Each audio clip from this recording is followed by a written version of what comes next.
This is Barnaby's staple diet. Bran flakes. Yeah. I am not proud of myself right now. You're what? You're not proud of yourself? No. This is my staple diet. His staple diet is 24/7 fags. I'm joking. I'm sorry. Was that offensive? I got followed today by Trump. Yeah, how was it? Terrifying. Yeah, tell the whole story. Alright, so I can't be asked. Can I tell it tomorrow? No, you forget it. Tell it now for the camera. Alright. Oh, but yeah, but we've got to tell each part in different places. And put them. So start by telling it in it.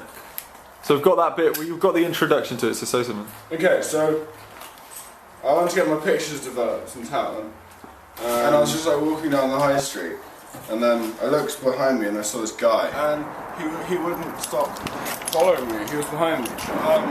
Yeah, and he was looking at me, and he was stood on the wall like this, looking at me.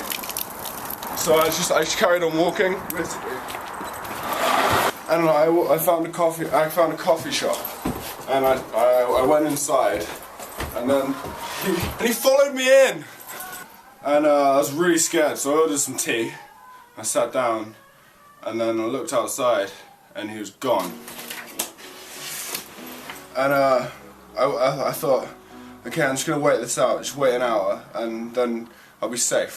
So I waited an hour, and I thought, I'll wait another half hour. So I got another tea, and then when I got back to my table, he was sat on my chair, like where I was. I like stood over, and he was like, "Oh, sorry, is this your seat?" And I was like, "Yeah, it's my seat. My bag's there." And then he said, "Oh, okay." And he got up, and I sat down. I was like really scared. I was like, "What the fuck is this guy doing?" And then he sat on the seat opposite me. It was fucking terrifying. After about a minute of sitting opposite me in silence, and like I sat there for another like 5 minutes, and he came back out of the toilet,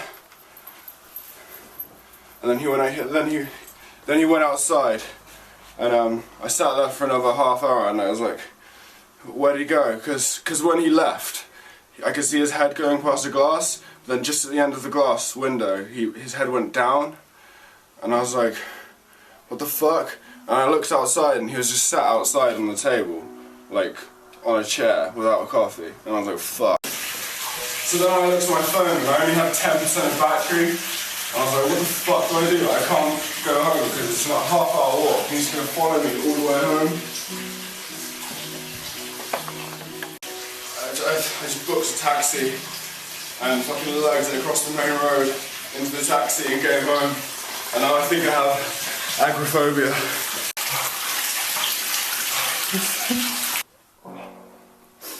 Agoraphobia.